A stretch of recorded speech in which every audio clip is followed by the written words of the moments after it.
नमस्कार, आपका नए और प्रेस वीडियो में हार्दिक स्वागत है। आज केंद्रीय कर्मचारियों व पेंशनर्स के लिए बड़ी खुशखबरी आई है। जी हां, 18 महीने के बकाया डीआर पर ऐलान को लेकर केंद्र सरकार से बड़ी खबर आ चुकी है, जिसकी पूरी जानकारी आपको इस वीडियो में मिलेगी। साथ ही पेंशनर्स के लिए मोदी सरकार से पेंशन में बढ़ोतरी को लेकर बड़ी खबर आ चुकी है, इसकी भी पूरी जानकारी आपको इस वीडियो में मिलेगी। तो बने रहा आप इस वीडियो को लास्ट तक और जाने इन बड़ी खबरों को सबसे पहले। इससे पहले अगर आपने अभी तक भी इस वीडियो पर एक लाइक नहीं किया तो एक लाइक कर दीजिए, क्योंकि आपका एक लाइक ही हमारी मेहनत का फल होता है। वही चैनल को भी फ्री में सब्सक्राइब नहीं किया हो सब्सक्राइब कर लीजिए, ताकि आगे भी आपको कर्मचारी व पेंशनर से जुड़ी लेटेस्ट बड़ी अपडेट सबसे पहले देखने को मिलती रहे। तो चलिए बढ़ते हैं इन बड़ी खबरों में। आज की पहली बड़ी खबर, बढ़ सकती है पेंशन, सीलिंग हटी तो 12,857 रुपये हो सकती है एम्प्लॉयज पेंशन स्कीम। जी हां, आपको बता दें कि एम्प्लॉय पेंशन स्कीम पर लगी कैंपिंग को हटाने पर लंबे समय से विचार कर रहा है। हालांकि ईपीएफओ के पास फंड की कमी के चलते पिछले कुछ सालों में इस पर फैसला नहीं हुआ है। मामला सुप्रीम कोर्ट में है, लेकिन ईपीएस स्कीम के तहत पेंशन की 15,000 रुपये की मासिक सीलिंग या कैपिंग हटनी चाहिए या नहीं, इस पर ईपीएफओ का बोर्ड सीबीटी पर विचार कर सकता है। 20 नवंबर को सीबीटी की नई दिल्ली में मीटिंग होनी है। भारतीय संघ और कर्मचारी भविष्य निधि संगठन की याचिकाओं पर सुप्रीम कोर्ट ने कहा था कि रोजाना सुनवाई होगी। अभी क्या है नियम? जी आपको बता दें कि एम्प्लॉय प्रोविडेंट फंड में जब कोई कर्मचारी सदस्य बनता है तो वे एम्प्लॉय पेंशन स्कीम का भी सदस्य बन जाता है। कर्मचारी की बेसिक सैलरी का 12% कंट्रीब्यूशन पीएफ में जाता है। कर्मचारी के अलावा इतना ही हिस्सा एम्प्लॉयर के खाते में भी जाता है, लेकिन एम्प्लॉयर के कंट्रीब्यूशन में से एक हिस्सा ईपीएस यानी पेंशन फंड में जमा होता है। ईपीएस में बेसिक सैलरी का 8.33% कंट्रीब्यूशन होता है। हालांकि पेंशन योग्य सैलरी की अधिकतम सीमा 15,000 रुपये है। ऐसे में पेंशन फंड में हर महीने अधिकतम 1250 रुपये ही जमा हो सकता है। उदाहरण से समझे। जी हाँ, नियमों के मुताबिक अगर किसी कर्मचारी की बेसिक सैलरी 15,000 रुपये या उससे ज़्यादा है तो पेंशन फंड में 1250 रुपये जमा होंगे। अगर बेसिक सैलरी 10,000 रुपये है तो योगदान में 833 रुपये ही जमा होगा।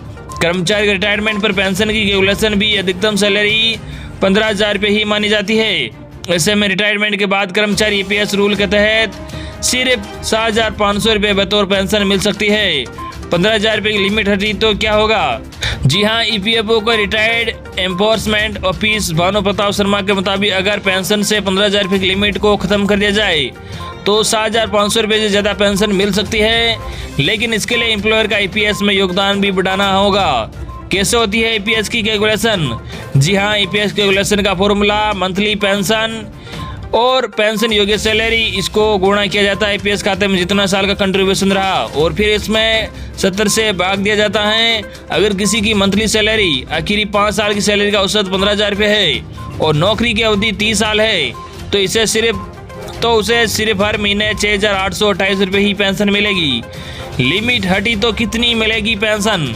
जी हाँ, अगर 15,000 रुपये की लिमिट हट जाती है तो आपकी सैलरी 30,000 है तो आपके फॉर्मूले के हिसाब से जो पेंशन मिलेगी वो ये होगी 12,857 रुपये। पेंशन के लिए क्या है नियम? जी हाँ, ईपीएफ की रकम निकालना चाहते हैं तो आप कहीं भी अपने खाते में जमा राशि को निकाल सकते हैं, चाहे आपकी नौकरी 6 महीने की हो या 10 साल की। लेकिन एम्प्लॉयज पेंशन स्कीम की रकम निकालने के लिए आपको थोड़ी परेशानी हो सकती है, क्योंकि इसमें बहुत से नियम हैं जो आपको समझने चाहिए। ये जानते हैं अलग अलग स्थिति में पेंशन की रकम का क्या क्या कर सकते हैं। जी हाँ, ईपीएफ का सदस्य होना जरूरी है, कम से कम रेगुलर 10 साल तक नौकरी में रहना जरूरी है। 58 साल के होने पर मिलती है पेंशन। 50 साल के बाद और 58 की उम्र में से पहले भी पेंशन लेने का विकल्प है। पहले पेंशन लेने पर घटी हुई पेंशन मिलेगी। इसके लिए फॉर्म 10D भरना होगा। कर्मचारी की मौत होने पर परिवार को मिलती है पेंशन। सर्विस हिस्ट्री 10 साल से कम है तो उन्हें 58 साल की आयु में पेंशन अमाउंट निकालने का ऑप्शन मिलेगा। वही अगली बड़ी खबर, इन कर्मचारियों की सैलरी में हुई 20% की वृद्धि। एरियर का होगा एक मुश्त भुगतान, वेतन में आएगा उछाल। जी हाँ, आपको बता दें कि केंद्रीय कर्मचारियों की 7th पे कमीशन डीएफ वृद्धि के साथ ही अब मैग्नीज और इंडिया लिमिटेड ने अपने कर्मचारियों के वेतन में वृद्धि की है, जिसमें मैग्नीज और इंडिया लिमिटेड से जुड़े 6,000 से अधिक लोग लाभान्वित हुए हैं। इससे कर्मचारियों के वेतन में लगभग 20% की वृद्धि हुई है। श्रम और रोजगार मंत्रालय ने बुधवार को कहा कि MOIL प्रबंध और MOIL कामगार संगठन के बीच MOIL कर्मचारियों के एक नए वेतन समझौते पर हस्ताक्षर किए गए हैं, जिससे 6000 से अधिक श्रमिकों को लाभ होगा। वेतन संशोधन 1 अगस्त 2017 से 2027 तक 10 वर्षों के लिए है। कर्मचारी साथ समझौते के अनुसार कंपनी 20% के फिटमेंट लाभ और 20% पर एक और भत्ता सहित कई लाभ देगा। मंत्रालय ने कहा कि मई 2019 से कंपनी द्वारा मूल और DA के 12% का अंतिम राहत के अलावा दिया गया था। कंपनी एक बार में बकाया भुगतान भी करेगी, जबकि बकाया राशि का लगभग 218 करोड़ रुपए का वित्तीय प्रभाव होगा। वेतन में संशोधन से कंपनी पर 87 करोड़ रुपए का वार्षिक प्रभाव पड़ेगा। समझौता यह भी कहता है कि समझौता उसी पर हस्ताक्षर करने के लिए 60 दिनों के भीतर लागू किया जाएगा। MOIL एक मिनी रतन राज्य के स्वामित्व वाली मैग्नीज एस खनन कंपनी है, जिसका मुख्यालय नागपुर में है। 50% की बाजार हिस्सेदारी के साथ ये भारत में मैग्नीज एस का सबसे बड़ा उत्पादक है। मोइल महाराष्ट्र और मध्य प्रदेश के आसपास के जिलों में 11 खदानों का संचालन करती है। मंत्रालय ने कहा कि यह समझौता मोइल और उसके कर्मचारियों के लिए विकास और समृद्धि का एक नए युग की शुरुआत करता है। यह निश्चित रूप से कर्मचारियों को उच्च उत्पादन और उत्पादकता की दिशा में काम करने के लिए प्रेरित करेगा। वही अगली बड़ी खबर, जी हां, 18 महीने का बकाया DA पर बड़ी खबर। केंद्रीय कर्मचारियों व पेंशनर्स को इस महीने मिल सकता है बड़ा तोहफा।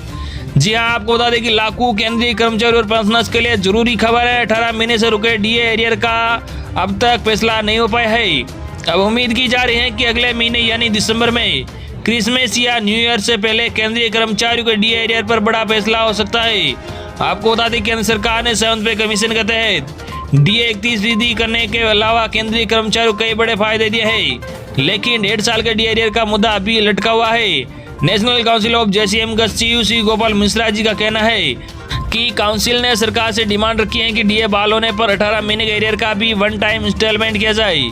उम्मीद जताई है कि दिसंबर महीने में कैबिनेट सेक्रेटरी के साथ इस मुद्दे पर चर्चा हो सकती है।